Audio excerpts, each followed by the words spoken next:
Shelter, Chapter 9.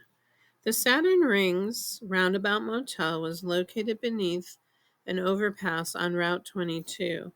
The neon sign advertised hourly rates, free Wi Fi, and color television, as if some rivals might be only using black and white ones. The motel was, as the name suggested, round. But that wasn't the first thing you noticed. The first thing you noticed was the filth. The Saturn Rings was a kind of seedy and dirty place that made you want to dunk your whole body in a giant bottle of hand sanitizer. Myron's Ford Taurus, the one that Mom used to drop me off at school just 10 hours earlier, the one that she sang along with the radio in and wrote me a tardy excuse, was parked in the motel lot. Myron had put a GPS in his car. I don't know why. Maybe he suspected something like this would happen. For a moment, we just stared at the tourists in silence. Provocatively dressed women tottered around in too high heels. They had hollow eyes and sunken cheeks as if death had already halfway claimed them. I can hear my breath coming in shallow gasps. Any chance I could persuade you to stay in the car? Myron asked. I didn't bother answering. We both got out. I wondered how Myron was going to figure out what room she'd be in. But it didn't take much. We headed into a lobby with barely enough room for the sole vending machine. The man behind the desk wore an undershirt that covered about halfway his enormous belly. Myron slipped him $100 bill. He made it disappear, burped, and said, "Room 212 in the C ring." We walked to the room in silence. I wanted to say that I still had hope, but if somewhere there was there, I pushed it away. Why? I wondered. Less than a year ago, we were a happy, healthy family, taking that simple bliss for granted. I pushed away that thought too. Enough with the self pity. When we reached her door, Myron and I exchanged a glance. He hesitated, so now I took the lead. I pounded on the door. We waited for someone to open it. No one did. I pounded again. I put my ear against it. Still, no answer. Myron found the floor maid. It cost him $20 this time. She swiped the lock and the door opened. The light was off when we entered. Myron pulled back the curtain. Mom was sprawled out alone on the bed. I wanted very much to run out of the room or squeeze my eyes shut. Nothing about a junkie is pretty. I moved over to the bed and gently shook her shoulder. Mom? I'm sorry, Mickey. She started to cry. I'm so sorry. It's gonna be okay. Please don't hate me. Never, I said. I could never hate you. We drove her back to rehab. Christine Shippey met us in the lobby, took my mother by her hand, and led her past the security door. I heard Mom's pathetic sniffles cease as the door slammed closed behind her. I glanced at Myron. There may have been self-pity in his eye, or it may have been pity in his eyes, but what I mostly saw was disgust. A few minutes later, Christine Shippey came back out. Her stroll had her customary no-nonsense bearing. That used to give me confidence. Not anymore. Kitty can't have any visitors for at least the next 3 weeks, she announced. I didn't like that. Not even me? No visitors, Mickey. She turned her gaze on me. Not even you. 3 weeks? at the very least. That's crazy. We know what we're doing, Christine Shippey said. I made a scoffing sound. Right, sure, I can see that, Myron said, Mickey. But I wasn't done. I mean, you did such a great job the last time. It's not uncommon for an addict to have a relapse, she said. I warned you about this, remember? I thought about how my mom had smiled at me, how she told me she was at home preparing spaghetti and meatballs, how she even supplemented her original bogus meal with her garlic bread. Lies, all lies.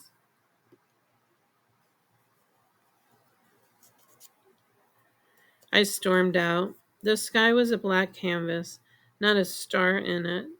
I searched for the moon, but I couldn't find that either. I wanted to scream or hit something. Myron came out a few minutes later and unlocked the car. I'm really sorry, Uncle Myron said. I said nothing. He hated my mother and knew this would happen. He must enjoy being right. We drove a few minutes in silence before Myron broke it. We can cancel the trip to Los Angeles if you want. I thought about it. There wasn't nothing I could do here. Christine had made it clear that she wouldn't let me see my mother tomorrow. Plus, my grandparents were already on their way out there. They wanted to see where their son's burial place. I understood that. I wanted to see it again, too. Don't cancel, I said. Myra nodded. There was no more conversation. When we got home, I hurried down to the basement, closing the door behind me. I did my homework.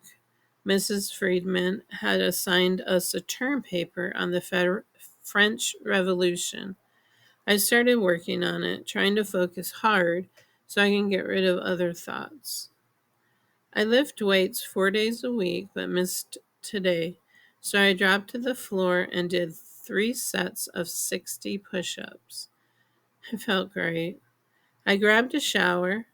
At midnight, I climbed into bed and tried to read a book, but the words just swam by in a muddy haze. I flicked off the light and sat in the darkness. No way was I going to fall asleep. Myron hadn't hooked a television down here yet. I considered going up to the den to watching Sports Center or something, but I didn't want to run into my uncle.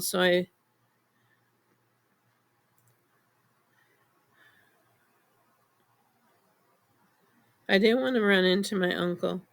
picked up my phone and texted Ashley for the umpteenth time. I watched for an answer. None came, of course. I considered telling Mr. Waters about her, but what exactly would I say? I thought about it for a few more minutes. I flipped on my laptop and started doing searches on Ashley's quote parents, but that got me very little. Mr. Kent was indeed Dr. Kent, a cardiologist at Valley Hospital.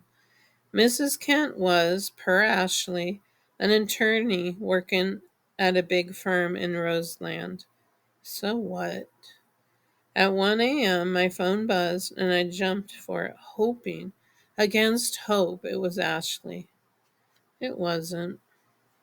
It was Emma. You awake? I text back that I was. Emma, should we break into Bat Ladies again tomorrow? Me. Can't. Going to LA. Emma, why? And then I surprised myself and did something truly out of character. I typed the truth. Visiting my dad's grave. For nearly 5 minutes, there was no answer. I started to scold myself. Who just blurts something like that? Okay, maybe it was a weak moment. It has been a horrendous, confusing, emotional day. I tried to think of what to type, how to backtrack. when another text came in. Ema, look in your backyard. I slid out of bed and made my way to the window in the laundry room, one that faced out back. In the distance, I saw someone. I assumed it was Ema, flashing the light on her cell phone. Me, give me 5. It took less. I slipped on a pair of shorts and a t-shirt and headed into the yard. Not surprisingly, Ema was in black, fully gothed up in vampire mode. Her earrings had skulls and crossbones on them. The silver stud she normally wore in her eyebrow had been replaced with a silver hoop. She jammed her hands in her pockets. Her eyes drifted toward the basketball hoop. Must help, she said. What? Basketball, Ema said. Having a passion like that? It does. Then I asked, do you have one? A passion? Yes. Her eyes flicked to the right. Not really. But she shook her head. This whole thing is weird. What is? You be nice to me, I sighed. You're not going to start that again. I'm the fat outcast. You're the new hot boy being eyed by Rachel Caldwell. Rachel Caldwell? You think? Ema rolled her eyes. Oh, man. I almost smiled, but then I remembered. It's funny how you can let yourself forget for seconds, how even in the heat of the horrible, you can have moments when you fool yourself into thinking it might all be okay. Listen, I'm the real outcast here, I said.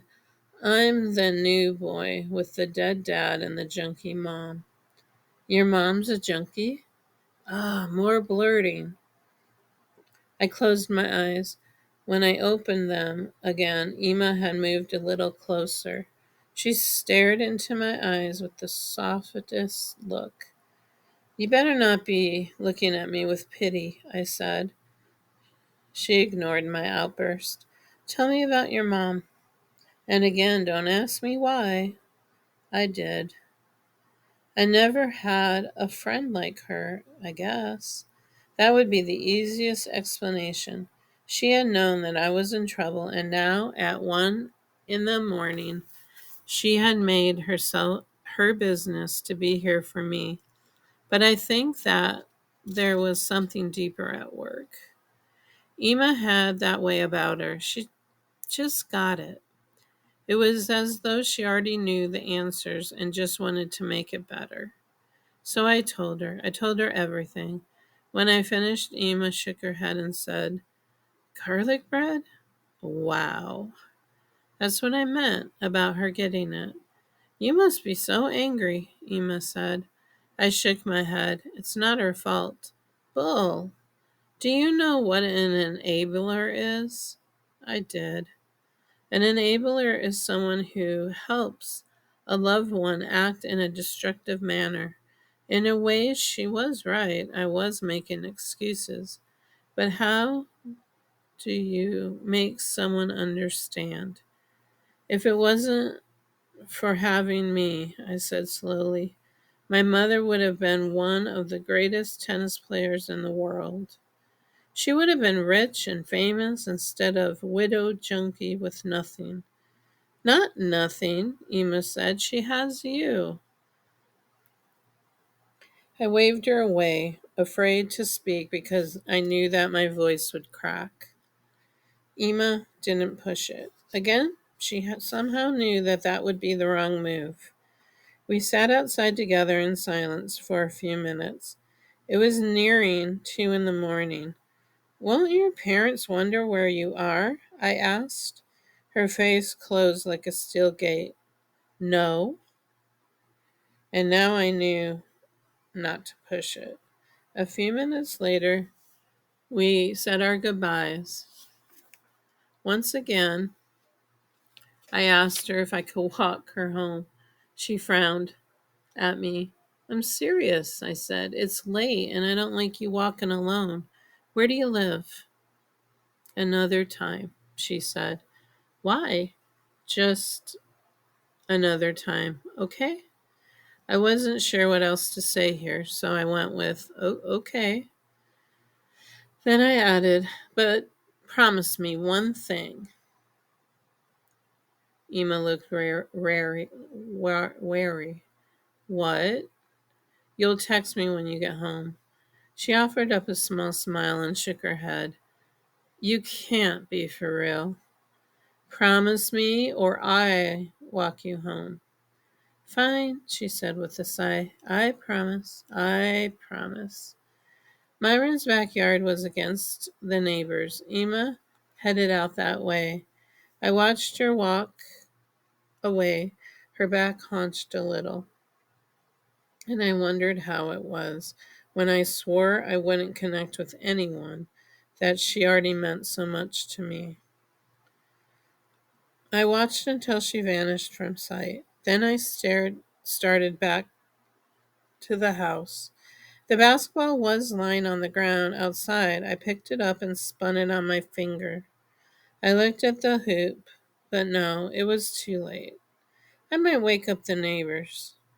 I spun the ball again and headed for the back door when something made me stop. I pushed my back against the wall of the house so I can stay out of sight. My heart started thumping hard in my chest. I put down the ball and slowly slid towards the right, near the garage. I kept low and peered around the corner toward the street in front of Myron's house, and there, parked on the corner, maybe 200 yards away from the house, was a black car with tinted windows. It looked like the same car that I'd seen today at basketball, the same car I'd seen at Bat Lady's house. I debated my next move. I remembered Mr. Waters telling me if I saw the ball guy again to call him. But come on, it was 2 in the morning. His cell phone was probably off. And if not, did I really want to wake him and his whole family? What? Wait for him to drive, maybe drive over? The car would probably be gone by then. No, this was on me. I wasn't particularly afraid, or maybe curiosity just won over fear. Hard to say. When I was 10, my family spent a year in the Amazon rainforest in Brazil. The local chieftain was an expert in hand to hand combat, using an offshoot of what was more popularly known as Brazilian Jiu-Jitsu. I've practiced martial arts ever since in those obscure corners of the globe. Maybe as a way to keep in shape for basketball. Today, I had only used one of these. The today I To date I have only used the skill once. They had worked maybe a little too well. Whatever, it gave me confidence, even if it might be false confidence. I sprinted behind the Gorgat's house next door. My goal was to move from house to house and up on the sneak up on the car from behind. 3 houses to go. No reason to stall. I peeked out from behind the Gorget's azaleas and dashed to the greenhalls. They own a farm up north and were never home. A minute later, I was hiding behind a bush, maybe 10 yards away from the black car with the tinted windows. Now that I was this close, I could make out the license plate A30432. I took out my cell phone and I checked the plate. Number Ema had texted me. The number was the same. No doubt now, it was the same black car. I glanced out from behind the bush. The car's engine was off. There was no signs of movement of life. The black car could be just parked and empty. So now what do I do? Do I approach and start slamming my palms on the window, demanding answers? That seems somewhat logical. It also seems kind of stupid. Do I sit here and wait? For how long? And what if the car drives off? Then what? I was still hunched behind the bush, trying to decide what to do when the decision was made for me. The front passenger door opened and the bald guy stepped out. He still wore a dark suit, and despite the hour, he even had the sunglasses on. For a moment, the man stood perfectly still, his back to the bush.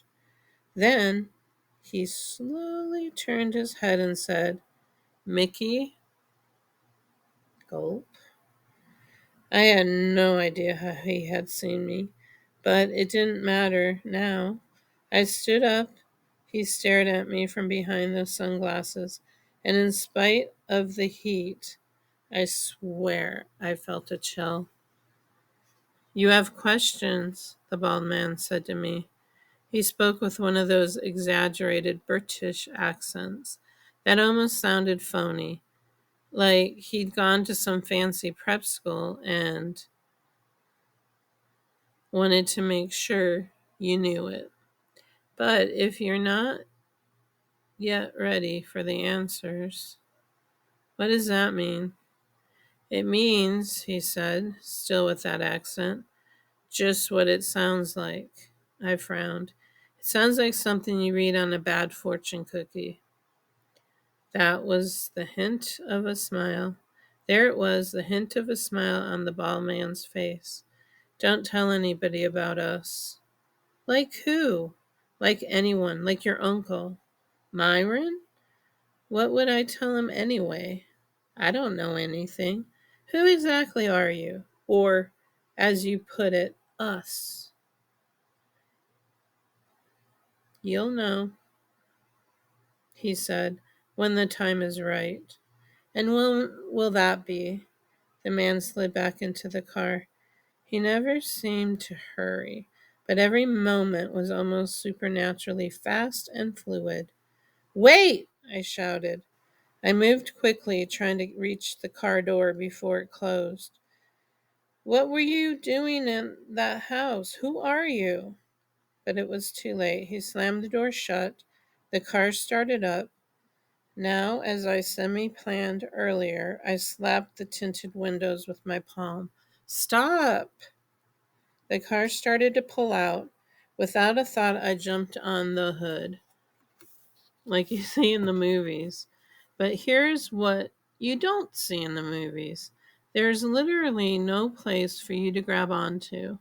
I went for that area near the windshield, but my fingers couldn't grip. The car moved forward, I stopped short, and I went flying. I managed somehow to land on my feet, stumble, and stay upright. I stood now in front of the car, daring them to run me down. Even the front windshield was tinted, but I stared through it toward the passenger seat, trying to imagine I was eye to eye with the bald man. For a few minutes, nothing happened. I stayed in front of the car. "Who are you?" I asked again. "What do you want with me?" I heard the passenger window slide down. I was tempted to go for it, but that might be a sucker move. Maybe the man just wanted me to move out of the way so he can drive off.